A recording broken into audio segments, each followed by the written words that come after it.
ذرا ایک لمحے کے لیے تصور کریں کہ ایک بہت ہی تیز رفتار ٹرین ہے صحیح. اور یہ ٹرین نا کسی نامعلوم منزل کی طرف بس دوڑتی چلی جا رہی ہے. مطلب اس میں دنیا کی سب سے جدید سہولیات موجود ہیں، سپیڈ بھی اتنی ہے کہ پچھلی تمام صدیوں کا ریکارڈ ٹوٹ چکا ہے. لیکن لیکن اس میں کوئی بہت بنیادی چیز غائب ہے نا؟ بالکل، اس میں ریورس گیئر سرے سے موجود ہی نہیں ہے.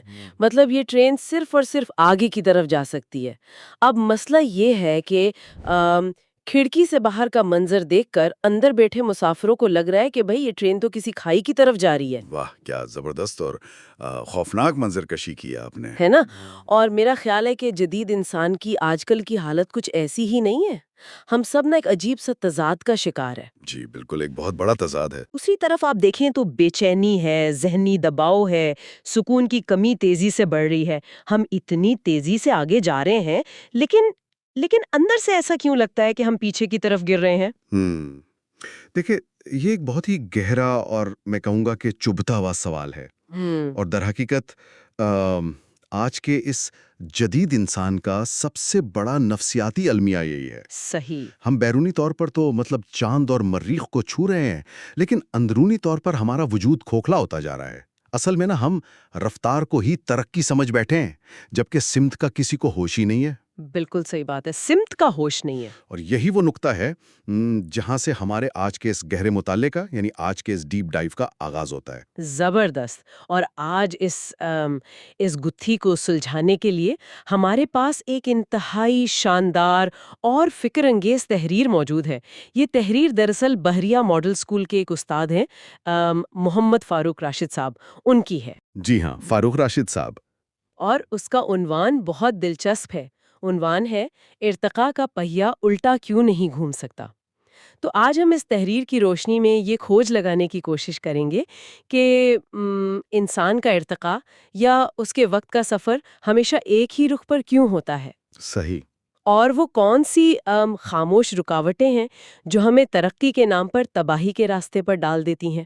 اور سب سے اہم بات جو ہم ڈسکس کریں گے وہ یہ ہے کہ اس پوری مساوات میں وہ کون سا اندرونی کمپس ہے جسے ہم کہیں کھو چکے ہیں. بالکل. اور دیکھیں، اس تحریر کا کمال ہی یہی ہے کہ یہ محض کوئی خشک سی کتابی بات یا فلسفہ نہیں ہے. ہاں، پریکٹیکل ہے. جی بالکل. جب ہم اس کی تہوں میں جاتے ہیں نا تو یہ انسانی نفسیات اور جو ہماری روزمرہ زندگی کی کشمکش ہے اس کا ایک بہت ہی عملی خاکہ پیش کرتی ہے. مطلب یہ بتاتی ہے کہ ہمارے مسائل کی جڑ کوئی بیرونی سازش نہیں ہے، بلکہ ہمارے اپنے اندر کا وہ نظام ہے جو ہم نے خود بگاڑ لیا ہے. تو اگر ہم اس کے بالکل بنیادی تصور سے بات شروع کریں کہ انسان کی جو ارتقاء کی گاڑی ہے وہ صرف آگے بڑھتی ہے، تو ایک عام ذہن میں تو یہ سوال ابھرتا ہے نا کہ کیا ہم واپس نہیں جا سکتے؟ مطلب کیا انسان اپنی غلطیوں کو مٹا کر اپنے ماضی کی اس گراوٹ کو ختم کر کے بالکل ویسا ہی معصوم یا ویسا ہی صاف نہیں ہو سکتا جیسا وہ پہلے تھا؟ دیکھیں، ماخذ اس حوالے سے نا ایک بہت دو ٹوک حقیقت بیان کرتا ہے کہ بھئی ایسا ممکن نہیں ہے. وقت ایک دریا کی طرح ہے. دریا کی طرح. صحیح. اور دریا کی فطرت یہ ہے کہ وہ کشش ثقل کے تحت صرف اور صرف آگے بہتا ہے. جو لمحہ گزر گیا، جو وقت ہم نے ضائع کر دیا یا جو غلطی ہم سے سرزد ہو گئی نا، وہ کسی ٹائم مشین کے ذریعے واپس نہیں لائی جا سکتی. تو مطلب کوئی انڈو کا بٹن نہیں ہے؟ بالکل کوئی انڈو بٹن نہیں ہے. ارتقاء کی تو سب سے پہلی شرط ہی یہی ہے کہ آگے بڑھنا ہی واحد راستہ ہے. گزرے ہوئے وقت کو مٹانے کا کوئی اختیار انسانیت کے پاس نہیں ہے. اچھا، یہ بات سن کے نا مجھے ایک بہت عام سی لیکن میرا خیال ہے بہت متعلقہ سی تشبیہ یاد آ رہی ہے. ہاں بتائیے. یہ تو بالکل ایسا ہے جیسے اگر ٹیوب سے ٹوتھ پیسٹ ایک بار نکل جائے ہاں تو وہ واپس اندر نہیں جا سکتا. کیا زبردست مثال دی ہے آپ نے. نا مطلب انسان نے جو عمل کر دیا، جو تجربہ حاصل کر لیا، وہ تو بس اس کے وجود کا حصہ بن گیا. وہ پرانا کل والا انسان تو کبھی نہیں بن سکتا، لیکن وہ یہ ضرور طے کر سکتا ہے کہ اب اس نکلے ہوئے ٹوتھ پیسٹ کے ساتھ یا اس نئے تجربے کے ساتھ آگے کیا کرنا ہے۔ بالکل، یہ تشبیہ صورتحال کو پوری طرح واضح کر دیتی ہے، اور تحریر بھی اسی جانب اشارہ کرتی ہے کہ انسان کا ہر تجربہ، چاہے وہ کوئی عظیم کامیابی ہو یا پھر کوئی بہت ہی شرمناک ناکامی ہو، وہ اسے اندر سے تبدیل کر دیتا ہے۔ صحیح، وہ بدل جاتا ہے، اور یہ تجربات ضائع نہیں ہوتے، یہ ہمارا ناقابل واپسی سرمایہ بن جاتے ہیں۔ آپ ایک مثال لے لیں، جب ایک بچہ بڑا ہوتا ہے، دنیا کی تلخیوں اور ان حقیقتوں کو سمجھنے لگتا ہے، تو ظاہر ہے اس کا شعور ایک نئی سطح پر آ جاتا ہے۔ میچور ہو جاتا ہے۔ جی، تو کیا آپ اس کے شعور کو زبردستی دبا کر اسے دوبارہ وہی معصوم بچہ بنا سکتے ہیں؟ ہرگز نہیں، ایسا تو ممکن ہی نہیں ہے۔ بالکل، تو انسانیت کا جو مجموعی شعور ہے نا، وہ بھی اسی طرح کام کرتا ہے۔ یہ ہمیشہ آگے کی طرف پھیلتا ہے۔ لیکن دیکھیں، یہاں ایک بہت بڑی الجھن پیدا ہوتی ہے، اور میں چاہوں گی کہ ہم اس پر ذرا رک کر بات کریں۔ جی ضرور۔ اگر ہم ہمیشہ آگے ہی جا رہے ہیں، ہمارا شور مسلسل بڑھ رہا ہے، تو پھر تاریخ میں اور ہماری انفرادی زندگیوں میں بھی یہ احساس کیوں پیدا ہوتا ہے کہ ہم زوال کا شکار ہے؟ یہ بہت اہم سوال ہے۔ مطلب ہم پستی کی طرف کیوں جاتے ہوئے محسوس ہوتے ہیں اگر پہیہ صرف آگے ہی گھوم رہا ہے؟ یہی وہ باریک اور فیصلہ کن فرق ہے جسے ماخذ نے بہت خوبصورتی سے واضح کیا ہے۔ دیکھیں، حالات کبھی منوان واپس نہیں آتے اور گزرا ہوا وقت بھی نہیں لوٹتا، لیکن اصلاح کا دروازہ ہمیشہ کھلا لیتا ہے۔ اصلاح کا دروازہ، صحیح۔ ہم ارتقاء کے پہیے کا ریورس گیئر تو نہیں لگا سکتے، مگر ہم اس کی سمت یعنی اس کی ڈائریکشن ضرور بدل سکتے ہیں۔ اب آپ کے اس سوال کی طرف آتے ہیں کہ ہمیں زوال کیوں محسوس ہوتا ہے۔ بھئی، زوال کا احساس ہمیں اس وقت نہیں ہوتا جب ہم پیچھے جا رہے ہوتے ہیں، کیونکہ پیچھے تو ہم جا ہی نہیں سکتے نا۔ ہاں، وہ تو ناممکن ہے۔ تو زوال کا احساس اس لیے ہوتا ہے کہ ہم ایک غلط سمت میں تیزی سے آگے بڑھ رہے ہوتے ہیں۔ افو، کیا کمال نقطہ ہے! مطلب ہم غلط سمت میں آگے بڑھ رہے ہیں، سفر جاری ہے، گاڑی دوڑ رہی ہے، لیکن سٹیئرنگ پر ہمارا کنٹرول نہیں رہا، یا پھر ہم نے اسے خود ہی کھائی کی طرف موڑ دیا ہے۔ بالکل ایسا ہی ہے۔ تو اگر ہم واقعی ارتقاء کے اس یک طرفہ ہائی وے پر سفر کر رہے ہیں، تو پھر ہم بار بار ان کھائیوں میں کیوں گرتے ہیں؟ میرا مطلب ہے، ماخذ میں کچھ ایسی خاموش رکاوٹوں کا ذکر کیا گیا ہے جو بظاہر تو نظر نہیں آتی، لیکن وہ ہماری سمت بگاڑ دیتی ہیں۔ تو ذرا ان رکاوٹوں کو کھولتے ہیں۔ جی بالکل، مصنف نے ان اندرونی رکاوٹوں کی بہت واضح نشاندہی کی ہے، اور ان میں سب سے پہلی اور میرا خیال ہے سب سے خطرناک رکاوٹ کوئی بیرونی دشمن نہیں ہے۔ اچھا، تو پھر کیا ہے؟ وہ انسان کا اپنا نفس ہے۔ یہ وہ اندرونی آواز ہے جو غرور، انا اور خود پسندی کی شکل میں ظاہر ہوتی ہے۔ ہاں، انسان کی میں۔ بالکل، جب انسان کی میں بہت بڑی ہو جاتی ہے نا، تو وہ حقیقت سے کٹ جاتا ہے۔ اسے بس یہی لگتا ہے کہ وہ جو سوچ رہا ہے، جو کر رہا ہے، وہی حتمی سچ ہے۔ یہ نفس انسان کو اپنی خامیوں کے لیے بالکل اندھا کر دیتا ہے، اور یہیں سے وہ جو ڈرائیونگ سیٹ پہ بیٹھا انسان ہے نا، اس کی سمت بگڑنا شروع ہوتی ہے۔ صحیح۔ اور یہاں مجھے ایک اور رکاوٹ نے بہت سوچنے پر مجبور کیا، جسے ماخذ میں غفلت کہا گیا ہے، اور اسے ایک خاموش زہر قرار دیا گیا ہے۔ جی، خاموش زہر۔ عام طور پر تو ہم زہر اسے کہتے ہیں نا جو فوراً اپنا اثر دکھائے اور تکلیف دے، تو اسے خاموش زہر کیوں کہا گیا ہے؟ دیکھیں، اسے خاموش زہر اس لیے کہا گیا ہے کیونکہ غفلت کی حالت میں انسان سو نہیں رہا ہوتا۔ اچھا؟ جی، وہ جسمانی اور ذہنی طور پر بالکل جاگ رہا ہوتا ہے۔ اسے پتا ہوتا ہے کہ کیا صحیح ہے اور کیا غلط ہے، مطلب وہ جانتا ہے مگر وہ کرتا نہیں ہے۔ یہ زہر اس لیے خاموش ہے کیونکہ یہ درد نہیں دیتا، انسان کو محسوس ہی نہیں ہوتا کہ وہ اندر سے کھوکھلا ہو رہا ہے۔ تو اس کی کوئی روزمرہ زندگی کی مثال لے سکتے ہیں ہم، تاکہ سننے والوں کے لیے یہ بات مزید واضح ہو سکے؟ بالکل، آج کل کے دور میں اسمارٹ فونز اور سوشل میڈیا کو بے دریغ استعمال کو ہی لے لیں۔ ہائے، یہ تو سب کا ہی مسئلہ ہے۔ ہمیں سب جانتا ہے۔ ہاں، نالج پوری ہوتی ہے سب کو۔ بالکل، اسے علم ہے کہ یہ غلط ہے، لیکن پھر بھی وہ رات کو دیر تک فون اسکرول کرتا رہتا ہے۔ یہ ہے وہ غفلت، علم اور عمل کے درمیان کا کٹ جانا۔ انسان سمجھتا ہے کہ وہ بہت باشعور ہے، بہت اپڈیٹڈ ہے، مگر عملی طور پر اس کا زوال خاموشی سے شروع ہو چکا ہوتا ہے اور اسے خبر تک نہیں ہوتی۔ یہ تو واقعی ایک بہت ہی خوفناک صورتحال ہے۔ ہم شعوری طور پر خود کو بہت سمارٹ سمجھ رہے ہیں لیکن عملی طور پر مفلوج ہو چکے ہیں۔ بالکل۔ اچھا، اس کے علاوہ ماخذ میں ناکامی کے خوف کو اور برے ماحول کو بھی رکاوٹ مانا گیا ہے، لیکن یہاں میں تھوڑا سا اختلاف یا کہہ لیں کہ ایک سوال اٹھانا چاہوں گی۔ جی جی، ضرور پوچھیے۔ تحریر کہتی ہے کہ ناکامی کا خوف انسان کو آگے نہیں بڑھنے دیتا، لیکن کیا خوف ہمیشہ اتنا ہی برا ہوتا ہے؟ آپ کا اشارہ کس طرف ہے؟ مطلب کیا بعض اوقات کسی امتحان میں فیل ہونے کا خوف یا نوکری چلے جانے کا خوف ہمیں زیادہ محتاط اور بہتر منصوبہ بندی کرنے والا نہیں بناتا؟ آپ کا یہ سوال بہت جائز ہے، اور نفسیات بھی یہی کہتی ہے کہ خوف کا ایک پورا اسپیکٹرم ہوتا ہے۔ صحیح۔ ایک خوف وہ ہے جو آپ کو خبردار کرتا ہے، جو آپ کو محنت کرنے پر مجبور کرتا ہے، اسے ہم ایک تعمیری خوف کہہ سکتے ہیں۔ ہاں، پوزیٹیو خوف۔ جی، لیکن ماخذ جس خوف کی نشاندہی کر رہے ہیں نا، وہ یہ الارم والا خوف نہیں ہے۔ یہ وہ خوف ہے جو انسان کو مفلوج کر دیتا ہے۔ اچھا، جو ایکشن ہی نہ لینے دے۔ بالکل۔ جب ناکامی کا خوف اس حد تک بڑھ جائے کہ انسان اس ڈر سے کوئی نیا قدم ہی نہ اٹھائے کہ یار لوگ کیا کہیں گے، یا وہ محنت سے بچنے کے لیے سستی کی چادر اوڑھ لے، تب یہ خوف نہ ارتقاء کا قاتل بن جاتا ہے۔ سمجھ گئی۔ اور پھر برا ماحول اسی خوف کو مزید تقویت دیتا ہے۔ ایک محدود سوچ والا ماحول انسان کو یہ یقین دلا دیتا ہے کہ بھئی وہ کبھی کچھ بڑا کر ہی نہیں سکتا۔ اور پھر ترجیحات کا مسئلہ بھی تو ہے نا، جب انسان صرف اور صرف دنیاوی کامیابیوں کو، پیسے اور سٹیٹس کو ہی اپنا حتمی مقصد بنا لے اور زندگی کے اصل مقصد کو ہی بھول جائے، تو ظاہر ہے ٹرین کی سمت تو کھائی کی طرف ہی جائے گی۔ بالکل، ترجیحات کا تعین بہت ضروری ہے۔ اب سوال یہ پیدا ہوتا ہے کہ اس صورتحال سے نکلا کیسے جائے؟ ہم نے رکاوٹیں جان لیں، اس خاموش زہر کو بھی پہچان لیا، اب اس ارتقاء کی گاڑی کا سٹیئرنگ دوبارہ اپنے ہاتھ میں کیسے لیا جائے؟ ماخذ اس کا کیا عملی حل پیش کرتا ہے؟ خوش قسمتی سے تحریر صرف مسئلے پر بات کر کے نہیں چھوڑ دیتی، بلکہ وہ سمت کی درستی کے لیے باقاعدہ عملی اقدامات بھی پیش کرتی ہے۔ زبردست۔ اور اس سفر کا جو سب سے پہلا قدم ہے وہ ہے خود آگاہی۔ خود آگاہی۔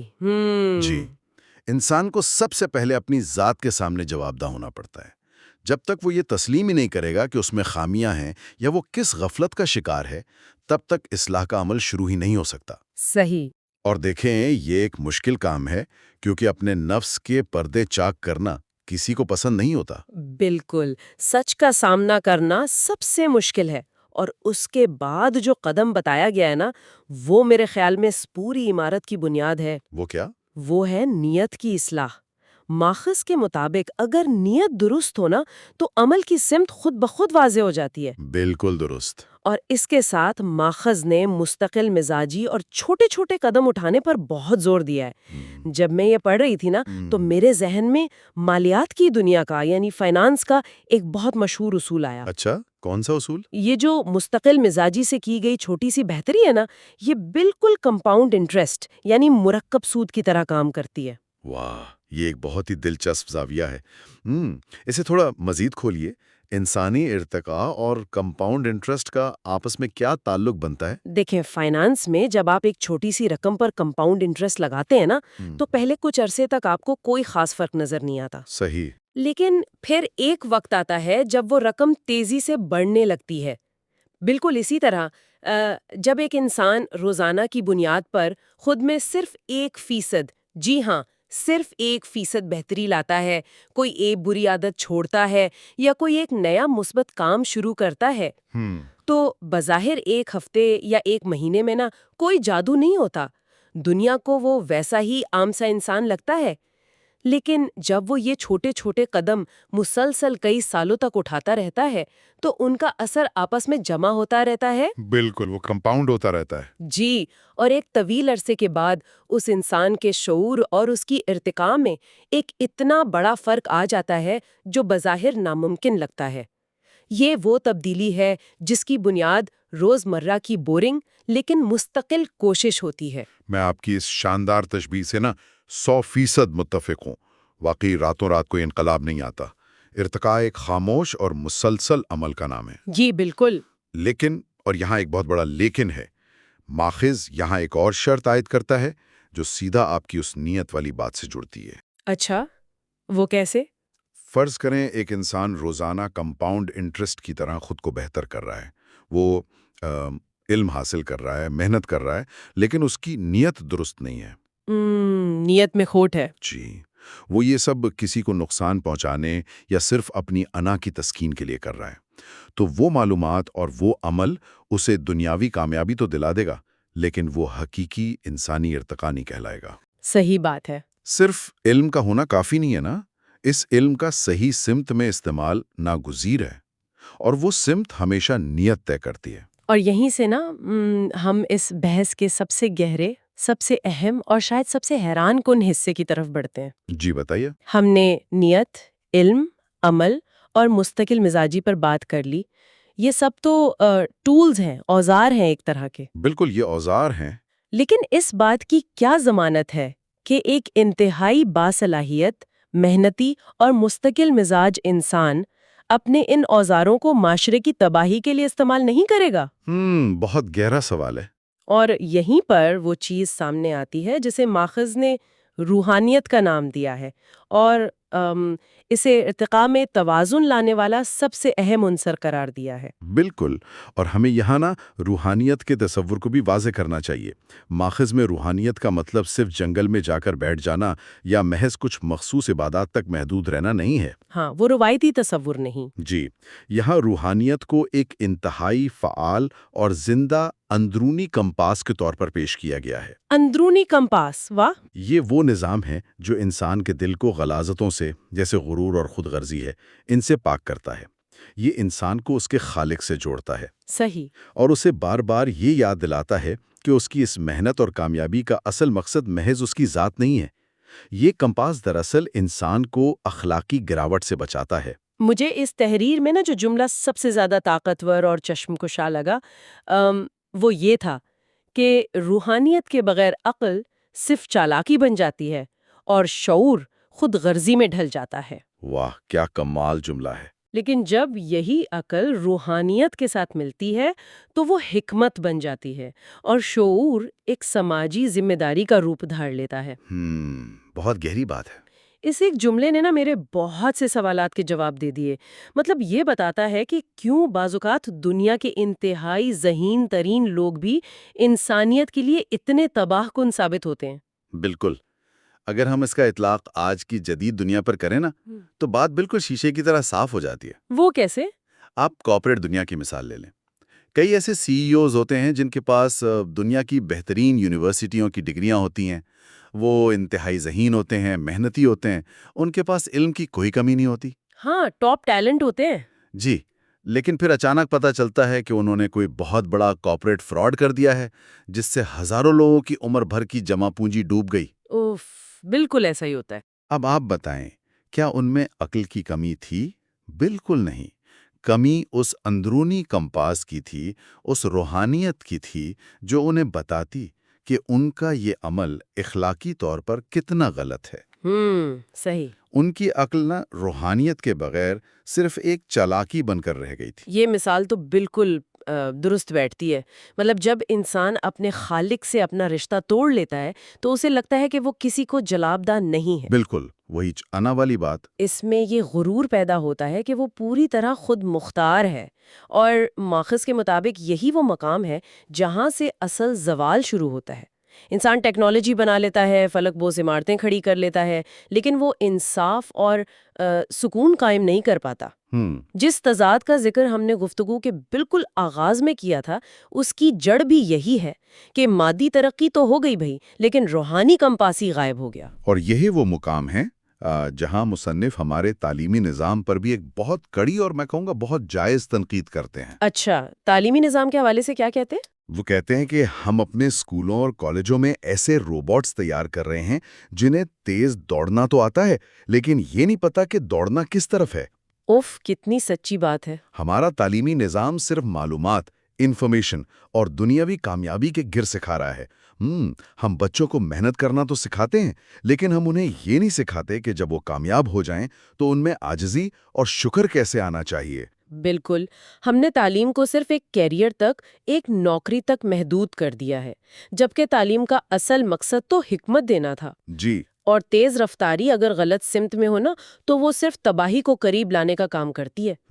ماخوذ اس کا بہت ہی خوبصورت حل یہ بتاتا ہے کہ انسان کو توازن سیکھنا ہوگا۔ توازن بالکل۔ ایک طرف مادی دنیا ہے جس کے لیے جدید علم، ٹیکنالوجی اور سخت محنت درکار ہے، اور دوسری طرف وہ روحانی دنیا ہے جس کے لیے اپنے خالق کا شکر، عاجزی اور مقصدیت کی بہت ضرورت ہے۔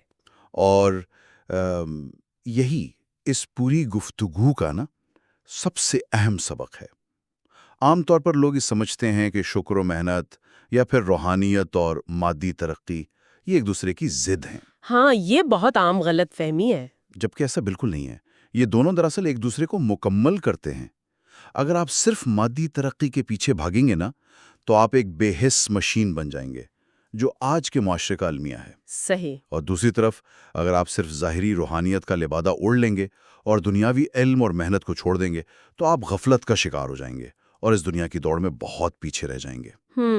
محمد فاروق راشد صاحب کی اس پوری تحریر کا نچوڑ ہی یہی ہے کہ مکمل اور حقیقی ارتقاء ان دونوں چیزوں کے متوازن ملاپ کا نام ہے۔ کیا خوبصورت انداز میں آپ نے اس پوری بحث کو سمیٹا ہے۔ شکریہ۔ اگر ہم اس ساری گہری گفتگو کو نا ایک دائرے میں لا کر مکمل کریں تو ہم یہ کہہ سکتے ہیں کہ زندگی کا یہ سفر اور یہ جو ارتقاء کا پہیہ ہے یہ کسی بھی حال میں رکنے والا نہیں ہے۔ بالکل نہیں رکے گا۔ ہم اس ٹرین سے اتر بھی نہیں سکتے، حالات کبھی بھی پیچھے نہیں جائیں گے اور نہ ہی ہمارا وہ جو ضائع شدہ وقت ہے وہ واپس آئے گا۔ لیکن خوشخبری اور امید کی کرن یہ ہے کہ ہم اپنے ماضی کے قیدی نہیں ہیں۔ جی، ہم قیدی نہیں ہیں۔ ہمارے پاس اب بھی اختیار موجود ہے کہ ہم اپنے اندر کے سب سے بڑے دشمن یعنی اپنی انا پر قابو پائیں، اس خاموش زہر یعنی غفلت کو اپنے علم اور عمل کے ملاپ سے کاٹیں، اپنی نیت کو خالص کریں اور اپنے اس اندرونی کمپس کو خالق کی یاد سے دوبارہ کیلیبریٹ کریں۔ بے شک۔ کیونکہ منزلیں وقت کو پیچھے لے جانے سے نہیں بدلتی، منزلیں تو صرف اور صرف اپنی سمت تبدیل کرنے سے بدل جایا کرتی ہیں۔ بالکل درست بات ہے۔ ارتقاء کا پہیہ آگے ہی گھومے گا، لیکن وہ ہمیں تباہی کی طرف لے کر جائے گا یا حقیقی فلاح کی طرف، اس کا فیصلہ وہ سمت کرے گی جو آج ہم منتخب کریں گے۔ اور اب جب ہم اس فکر انگیز گفتگو کے بالکل اختتام پر پہنچ چکے ہیں تو سننے والوں کے لیے صرف ان معلومات کو سن لینا ہی کافی نہیں ہے۔ جی، عمل بھی ضروری ہے۔ بالکل۔ علم کو عمل میں بدلنے کے لیے نا خود سے ایک سوال پوچھنا بہت ضروری ہے۔ ہم نے یہ تو جان لیا کہ روحانیت، ہماری نیت اور ہماری اخلاقی اقدار ایک اندرونی کمپس کی طرح ہیں جو ہمارے سفر کی سمت طے کرتے ہیں۔ تو اس سب کو مد نظر رکھتے ہوئے ذرا ایک لمحے کے لیے رک کر سوچئے، میرا مطلب ہے ذرا ٹھہر کر سوچئے کہ اس وقت بالکل اسی لمحے آپ کے اندر کا وہ کمپس کس شمال یعنی کس نارتھ کی طرف اشارہ کر رہا ہے؟ بہت گہرا سوال ہے۔ کیا اس کی سوئی آپ کو سچی حکمت، شکر اور اندرونی سکون کے راستے پر لے جا رہی ہے، یا پھر وہ محض دنیاوی چالاکی، اندھی دوڑ اور کبھی نہ ختم ہونے والی بے چینی کی طرف اشارہ کر رہی ہے؟ اس سوال کے جواب میں ہی ہمارے حقیقی ارتقاء کا راز چھپا ہے۔